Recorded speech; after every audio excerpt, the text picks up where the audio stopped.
Hey everybody, and welcome back for part 2 of Going Solar. On this video, I want to cover the post-install processes, including getting everything ready, getting your permission to operate, covering why we chose some of the things we chose as far as panel count, stuff like that, get into the applications, and show you the real world savings that I look to save and actually get back from the electricity company for going solar, which will help me pay off the panels faster as well as give me some relief as far as the energy bill around the house. So without further ado, let's go ahead and get cracking with video 2.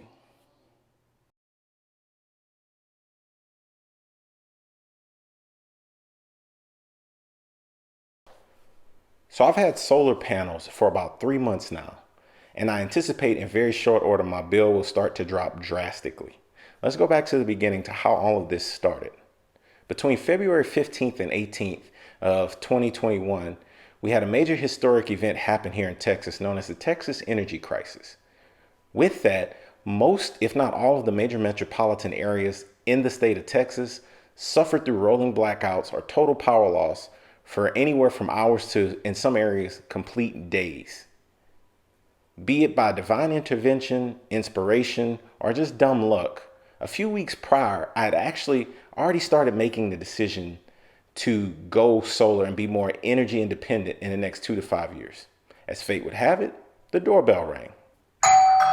It was Infinity Energy / Sonova to the rescue. It was a pretty easy day for the salesman, as I had already been teetering on the edge and was currently with an energy provider who would later make national headlines, but had already given me some insight into how fragile the Texas energy system could be over the summer of 2020 when there was low wind and loss of production by some of the plants at that time. So anyways, I signed my life away, since as I see it, I'd always have an electricity bill anyway and plan to pay the panels off early with some ingenuity and some new technology yet to come out. More on that later. So if my plans and calculations were correct, I'd be bill free and actually pay less than the average Texas electricity customer anyway. So that was it, right? Just sign the contract and I'm done? Wrong. So there were 3 steps I had to complete, 3 major steps, before I could have my solar panels activated and online and producing. Step 1 was get the HOA approval to install the panels. Step 2 was get the energy provider in the area, basically who owns and services the lines, permission to operate the panels. Step 3 was find an energy partner, as we have here in Texas, where other energy providers can actually sell to you. I had to find an energy partner who not only would honor the solar contract, but also who would provide an incentive or a buyback for the overproduction that I produced. So we'll start with step 1, HOA approval. If you have an HOA, you will likely have to get approval for them based on your bylaws. But don't worry, in most cases, this is just a formality, especially if you're dealing with a reputable installer. In my case, my HOA has an online form to fill out, but my installer went directly to the HOA on my behalf and did most of the legwork. And in most cases, as it is in Texas, the HOA cannot flat out prohibit you from installing solar panels. So in most cases, this is just a formality depending on how strong of an HOA you have. From there, you will likely need to get permits approved, such as electrical or building permits, depending on your local municipality or state laws. Again, this is another good reason to go through an installer if you can afford it. Okay, so once you have the permits in hand, the panels are installed and ready to go. The next step that you'll need to complete is the permission to operate through your electrical service provider. They set up a time to inspect the installation based on what's on site against the drawings, but due to COVID, my inspection was all virtual based on pictures. Again, this is where a drone came in real handy. My installer took pictures and so did I. So this definitely helped, but was not needed on my part since I went through an installer. But if you are doing a self-install, this may be another sticking point that you may have to contend with. Once this is completed, the electrical company will either approve your permission to operate or deny it, with reason as to why or changes that need to be made. Going through someone who is professional will limit the risk of this happening and further delaying your setup. These inspections are real important because they have to make sure the install is safe, not only for you as the homeowner, but also since the power can be backfed into the local grid, they have to make sure the system is designed as such to where it will be safe for others, including the linemen and installers that work for them. Once all of this is done, you will either need to get your meter reprogrammed or swapped to a smart meter. If you live in a state that supports net metering, which most do, which brings us into the next step. Step 3, finding an electrical provider or partner that honors or buys back your overproduced solar energy. This step can be done in advance of you activating your solar. In my case, I switched to my current provider, Green Mountain, during the Texas power crisis, and once I received my permission to operate, I made a quick phone call and I was up and running. Now for the fun part. The main reason I switched to Green Mountain was because they had a more aggressive buyback program than other local providers. I paid for energy at about 14 cents per kilowatt hour, which is admittedly a little higher than usual. However, they buy back at that same exact rate. For my family, this is incredible because we are using an average around half to 3/4 of what we produce. So back to my original point of why I decided to go solar in the first place. With the new technology, as far as the smart thermostats, light switches, and other things that you guys have seen on the channel before, we can keep the home comfortable, raise the temperatures, make sure all the components are off, and monitor the electricity when no one's here, and make sure we drop the temperatures back to a comfortable, livable level when we get home. With all of that, plus some of the newer battery technology that I'll leave links down below, that I've yet to see come out, I'm excited about the future of solar and renewable energy and how I can best utilize it for the things that I like to do. And one of the things I definitely like to do is save money. As I've mentioned on the channel before, I'm cheap. So after doing the cost benefit analysis and seeing how much I would save, it was a no-brainer for me.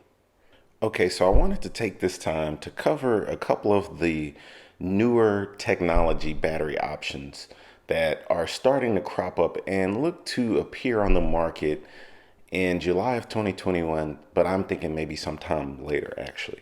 First one that really piqued my interest was Watts Battery. And you can go to www.wattsbattery.com to take a look at it. And they promise a stackable system, which really piqued my interest because that makes it a lot more consumer friendly as opposed to some of the current options where the vendor is more in control of the installation and the power output. Whereas with the Watts battery option, it's stackable. So you would need the mains hookup done by an electrician, obviously, or if you can do it yourself and get it inspected, then that would be the route to go. But then you can stack these batteries, as you can see from the picture here, in groups of 5. What makes this system a lot more different and unique, and what really piqued my interest about it, you literally can just take a battery off the stack. Let's say you're going camping or something like that, and then you'll have power. Other systems, have wheels, this, that, and the third, and a couple other components. This system is a lot more like Legos. And the setup that they show on the main page is about 7,700 kilowatt hours, which is right around the sweet spot of what I would probably need at night. What does concern me though, it appears from some of the other literature on the site, you may likely need 2 stacks if you plan to run like your AC or something like that. But it does give you the option to add on these modules as you go, so you don't have to buy it all at once. And I signed up for the intro, and it looks like it's about $2,000 for the first set, and then you go from there on. So the next option I was looking at is the Ecoflow Delta. Again, they say coming July 2021. And again, This system looks more like an ice chest. It has its own internal fans and cooling, and it promises the world's fastest wall charging with its quote unquote extreme technology. This again can be added onto and stacked as they show in the pictures, and I'm pretty sure the performance will be similar. But I don't know if you can get the full load that you can with the Watts battery system where you can power everything in the home. The refrigerator and the AC are probably going to be the two biggest things in a complete blackout scenario. But depending on what time of the year that happens, that may not be as much of a make or break, because if it's, survival and it's winter, you may just be able to get by with one or two space heaters. Third, I want to talk about Goal Zero, who have been doing this for some time now with their Yeti series. So with Goal Zero, you can purchase their Yeti 6000 and have it set up as a home backup, but then you would need their additional kit. And then from there, you would also be looking at getting their home accessory kit, which is about another $2,000. So this would be a little bit more of an expensive option, but they're a known player in the game and they already have proven technology that works. So with their system, you'd be looking at somewhat of a similar setup to the other two, which they're all going to be priced similarly, anywhere from that $2,000 to $7,000 price range. And I know some of you are wondering, well, at that point, why not just get a generator? Generator upfront cost, I've done the math, give or take, most places for a decent sized generator to run the whole home. Uh, and this is not including, your gas fittings and everything else. You're probably looking at anywhere from $10,000 to $13,000. Then you also have the issue of gas prices fluctuating, which is a concern of mine, especially being in Texas, knowing that ERCOT, with the inflation that may come soon of their energy prices, to get all of the inspections and everything up to standard, and the fees that they're talking about leveraging on these energy providers. I'm concerned about natural gas prices potentially spiking as well. So that was kind of the reason why I didn't sway that way, even though I would get incentives and discounts through my employer to purchase a generator from a vendor of ours. Still, I think renewable may be the way to go. There are some environmental concerns over the long term of disposal of batteries and stuff like that. But I think as the technology progresses, those things will progress with it, especially with the push in the automotive market. Okay, so you guys know here on the channel, I don't pretend to be the smartest person when it comes to every single topic we cover. But I do try to be honest and transparent. And while actually recording this follow-up video, I ran into some issues with the current provider I was actually using, and it prompted me to do some additional research. The solar panel landscape is becoming somewhat the Wild West, so to speak, especially here in Texas, where some of the benefits that you had even back in 2018 have changed just in the past 2 to 3 years. So here is a current list of the Texas power providers who actually provide solar credits in my area. And in the other details column, that's what we're going to focus on. You can see there's a difference, a major difference in how they support their solar customers. For example, Chariot advertises unlimited credit rollover, but you have no cash out option.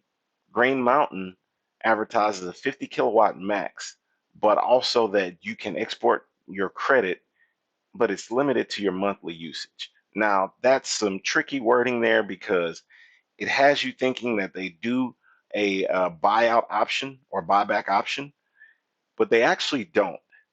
They actually only cover whatever you use up to 50 kilowatts. So you have to kind of make sure you read that. It's not something that they put on the front page of their website, and I think that's because these buyback credits are ever changing based on the providers. And I'm gonna start saying net zero credits because it's not a true buyback because they're not actually paying you; they're just crediting your bill for your usage. And as you can see here in the base monthly rate, you still have in some instances a monthly service fee that they charge you. For example, Green Mountain will still charge you $10 a month, even though the whole premise behind their solar buyback program is that your panels actually can cover your usage. For example, here where I live, let's just say I use 100 kilowatts and I produce 100 kilowatts. Uh, that would be basically a net zero, but I would still have to pay the $10 monthly fee. So that increases my total in for what I pay for my panels, plus an additional $10 a month. Now you can see some of these other providers don't charge a base monthly fee, and that's kind of what I'm looking at for moving down the line, is going with a company that doesn't charge me that base monthly fee, but also one that does an unlimited credit rollover.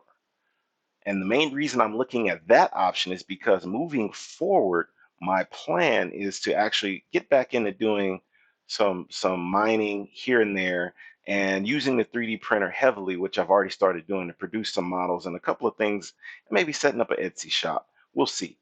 But that'll be another revenue stream that'll help to pay the panels off a little faster, including some, bonuses through my primary job and stuff like that.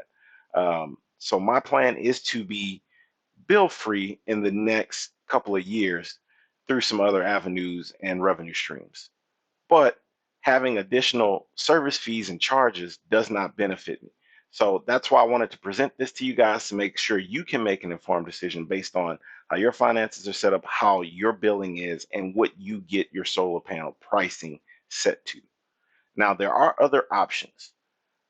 So one thing I did want to make sure I covered was there's actually a company or website called solarunitedneighbors.org. If you didn't want to go solar all on your own and fork over all of that expense, or if you had a lot of trees in the area and you didn't, get the benefit of solar, or if you just don't necessarily want to be responsible for everything going on in the home and own it yourself, which I prefer, you can look at this option. And actually, in the Texas area, there's a couple of different co-ops. So some of these are closed to new participants. There's some that are open, just kind of depending on your area. For example, this Sunnyside Community Solar Co-op is actually open right now. And the way that works is you can sign up that you're interested, and basically they build out a solar farm somewhere, and you can kind of see the images below, and you basically buy into a portion or lease a portion of that depending on how the co-op is set up, and then that way you can get a basically a prorated energy bill as opposed to having to pay everything out of pocket. So for example, down here they're saying how much will it cost. The estimated subscription price is $2.50 a watt for 1,000 watts, so on and so forth. And then estimated off-taker credit is 11 cents per kilowatt hour. Now you can do the math on that based on your bills. I would suggest looking at your billing and seeing where you fall into that range. So for me, having servers here and running them full time, at one point, and that was why I shut down some of that, I was actually looking at about $3 a day uptick just from running the additional hardware I was running. Now that adds up quickly. You're talking about an extra $90 a month, and that wasn't me running everything all the time. With running a 3D printer now and a couple of other things, I could see that bill escalate quickly. So when I say I'm going to be saving and, being able to pay these panels off quicker, that's what I'm referring to. Not having to pay that additional money for using additional power outside of what the normal family would use. Using that solar power to basically get the credit and then have the provider give me a net zero billing for it to allow me to pay the panels off with the increased revenue and also the money that I would normally be spending on the bill. So my bill is lower by about 30% over the year. So there are some months where I pay closer to, 230, 250. There were some months when I would pay closer to 80, 90, but that was not running any additional hardware here in the home. So now, with everybody being gone, but myself, working from home and running this other equipment, I can get that credit and utilize that credit to offset the cost of what the additional charges would be. An extra $80, $90 a month adds up quick, and that's something I'm going to be using to further other business ventures and income opportunities. So again, you have to look at this for yourself, guys. And some people just want to go solar to own it. You know, that's another part I talked about previously with all the things going on with ERCOT. I really don't want to be at their mercy. I'm planning to add some battery technology as I discussed, but we'll see where that fits into the schedule. And then once I do that, that'll give me the independence from the grid that I'm really looking to get. Once I get to that point, having this tied into the grid is only as more of a backup for when I'm not producing or running off of my own power.